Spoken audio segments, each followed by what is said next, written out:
Hi folks, welcome back to the Addicted Bookworm. Alright. After this video, and I upload this video, I'm going back to sleep because I am still exhausted from yesterday. I did not go to bed till nearly 5 in the morning because I decided I had to have something to eat. So, oh man. Alright, so I've read 10 chapters from The House of Secrets. I'm on chapter 15 right now. Alright, so Sophie decides to do something insanely dangerous, and that is to accompany her husband to Kingsley Manor. And this manor house is not in great shape. This manor house is dilapidated. Nobody's lived there in over 100 years. It used to be a very lavish and beautiful house, but then, of course, when you die, you have no control over what happens to the place you lived. However, her ghost is still there. And so she is with her brother-in-law and a girl called Elise, I think is how you pronounce her name. She is the new vessel for the Grimdark. And they are...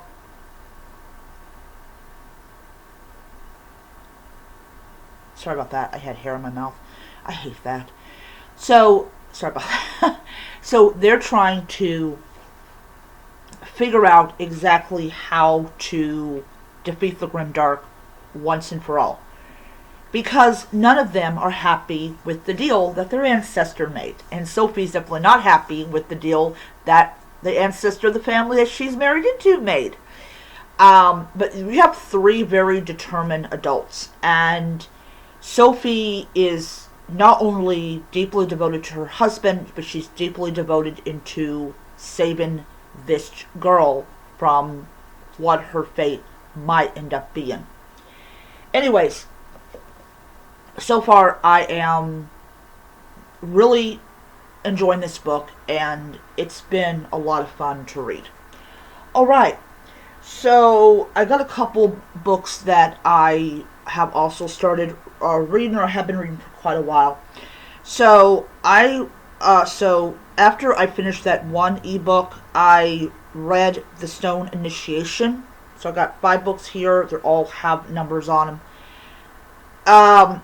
So The Stone Initiation is essentially it's about a girl who is half human, half gargoyle. Weird enough. Weird. And it is a romantasy, and I am currently on chapter 25. I read like 4 chapters when I got home, and she's enrolled in this academy for guardians, and they don't waste time with the spice. They don't, for people that care about that stuff. However, it's not the guy that she will probably end up with. As much as I am enjoying this book, I don't really see myself getting the second book, or like even borrowing the second book from Amazon. It is just becoming quite apparent that this is just like not my cup of tea. But I'm still enjoying it. But it will be going back to Kindle Unlimited when I'm done with it. Then 3 books that I currently have is Too Many Crooks Spoil the Plot. I'm at 34% of that book. This one is really a sad one because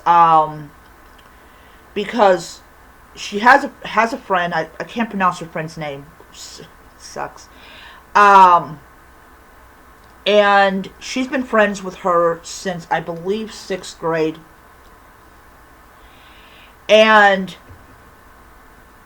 so she has got herself into some kind of like predicament. And by the time we get to the end of chapter 1, the mother's already dead.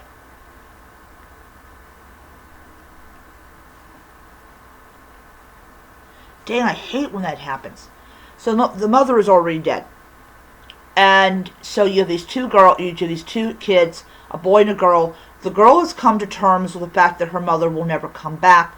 Her little brother, Jason, believes that he can bring his mother back, which is, I think, typical for, children that don't have that concept of death and the fact that the person is not coming back. I really felt bad for him because he actually believes he can bring her back, and that is just a sad, sad thing. Then, Death by Chocolate. I'm gonna be honest. I am not getting the plot of this book at all. And this has like 18 chapters in it. And yeah. She's also ended up inadvertently adopting this cat that she names King George. This cat is, oh man, he's something else. He's something else. He has this attitude of, I am the king of this castle, get the heck away from my human. That is just the feeling I get from this particular character. But am I going to get the other books in the series? No, I'm not. Yeah, so I just I'm on chapter 5, and like I said, there's like 18 chapters, so I'm probably not going to read this book until tomorrow. That's just my personal thing. The last one is definitely a lot better than Death by Chocolate, and this is Nancy Drew with Dragons. The Secret of the Goblin Clock. Now, for people that don't know, this is a direct adaptation of the first Nancy Drew book. And before people go off the hinges and go, "Oh my God, that's copyright infringement," for people that don't know,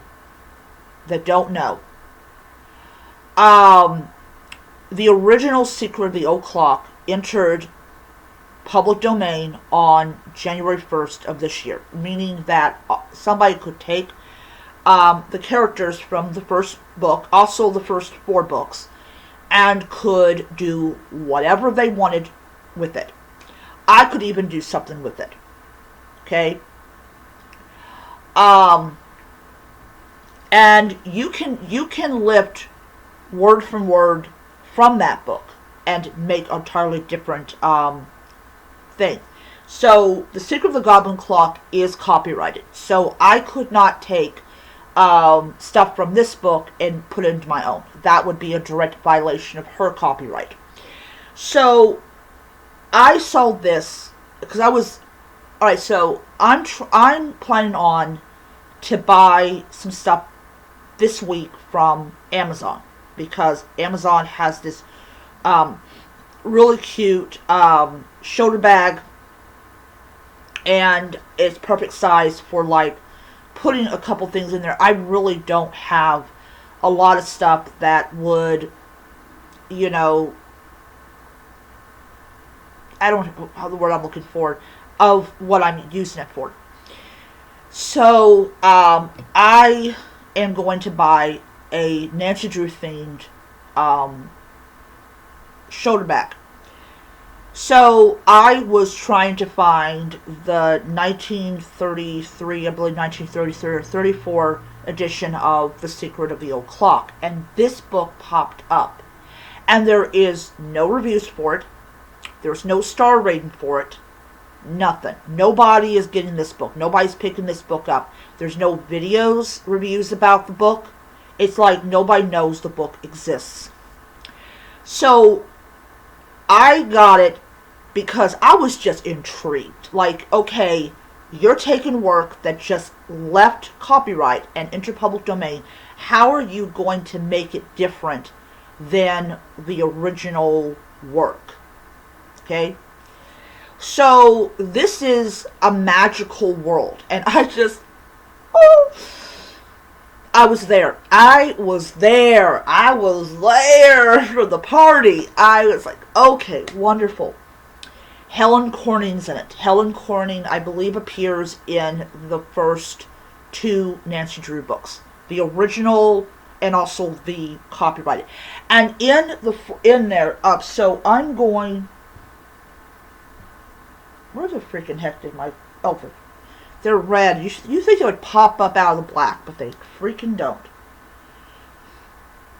So I'm on chapter 3 of it. So we're going to. All right. So this is a publisher's note. And publisher's notes are very important. So publisher's note. All right. It says here, this book is loosely based on the it's 1930 edition of The Secret of the Old Clock, the first title in the Nancy Drew series, written by Caroline Keene. That title entered the public domain in the United States on January 1st, 2026. The rewritten 1959 version remains under copyright for many decades to come. Most of this book contains new material created by A.J. Renwick. This includes new backstories, new geography, new settings, new conflicts, and new characters such as ogres, goblins, sea monsters, reindeer, and of course dragons. Much of the depiction and dialogue is new as well, providing a new expression, meaning, and messages to the original work. As a result, Nancy Drew with Dragons, The Secret of the Old Clock, is a transformative work that carries its own copyright. This book is unaffiliated with the Nancy Drew trademark owned by Simon & Schuster, Inc. Alright. So you had it, that had to be done. So I'm going to let you see the cover art. Hopefully, there it is.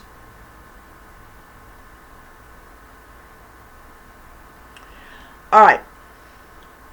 So, what is the story about? Well, if you have... So, first of all, there is no roaster in it, because this is a magical world, so there's not going to be any cars. It takes place in the 1930s.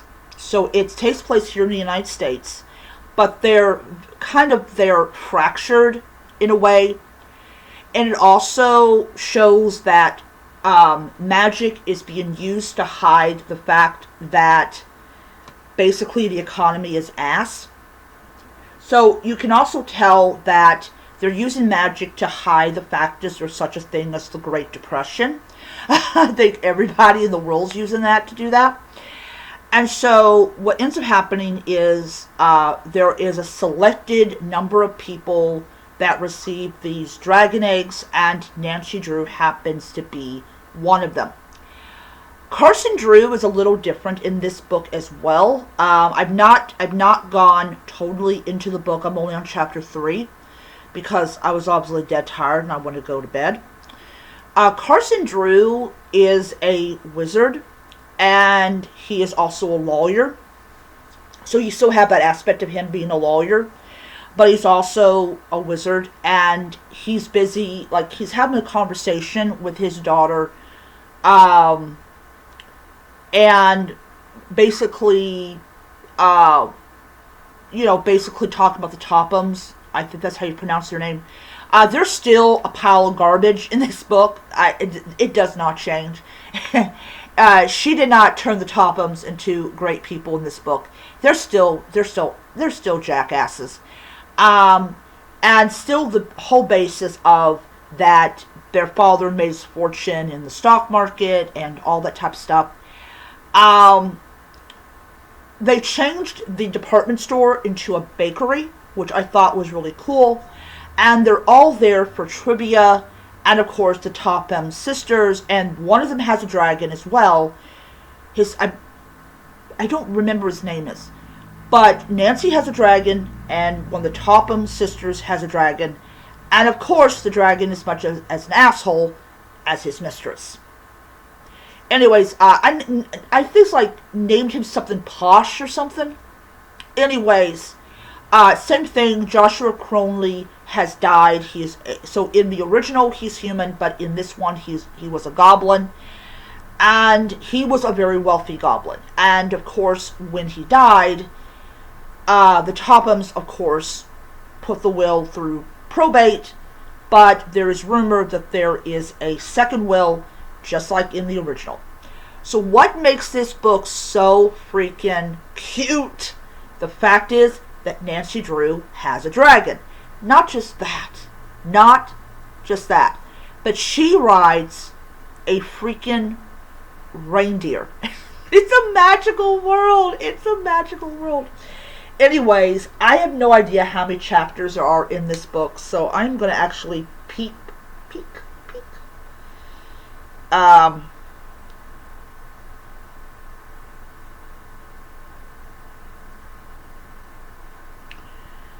so,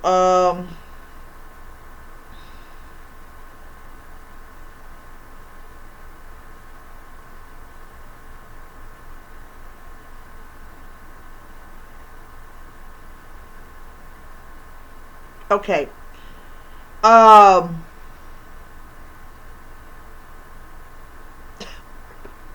okay.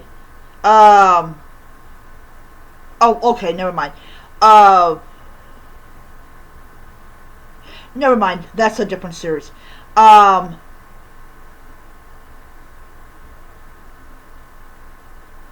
okay. So, there's 33 chapters in this book.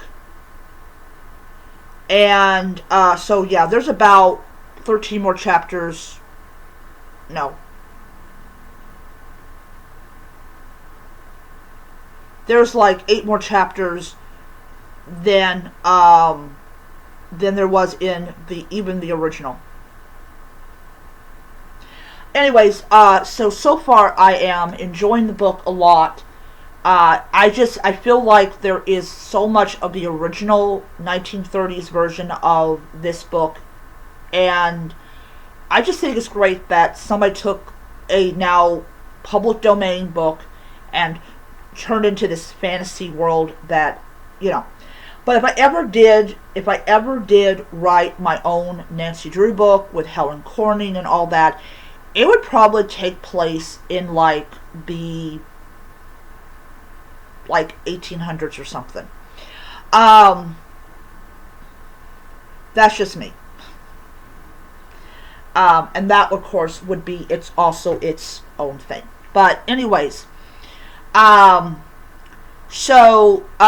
when I'm done with Nancy Drew's Dragons, I am going to do a review of it.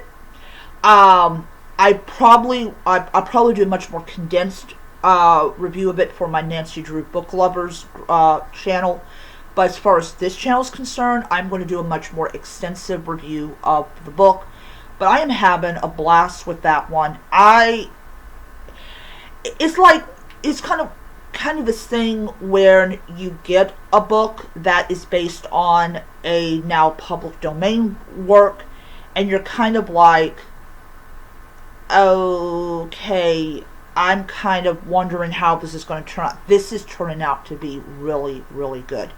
I also think that Nancy Drew with Dragons is kind of a book that people really don't care to discover. Like when they even though Nancy Drew is insanely popular, people don't read like the older Nancy Drew books. They read the more like now books. So I think that's a little stupid. But yeah, so I'm gonna just leave it like that. I'm gonna go ahead and upload this video. Oh, before I do that, yesterday my body was like, I need water. So I got a bunch of like water bottles, the Stanleys, and this is one I just decorated with like book stickers. It claims that this is good for the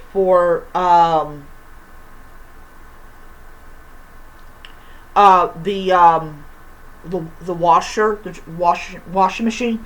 We're gonna see how many of these stickers stay on the bottle. But yeah, so I actually got this. This was supposed to be for my job at the post office. Unfortunately, I only used it a couple times. But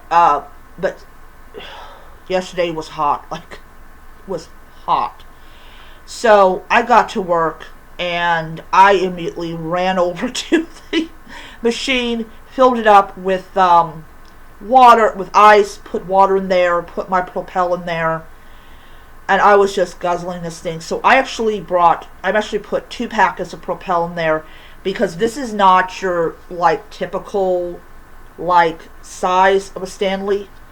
So I know I'm going to go through this like at least twice. I may just go ahead and put a 3rd one in there just in case. But please, people, stay hydrated. Please stay hydrated. I'm begging of you.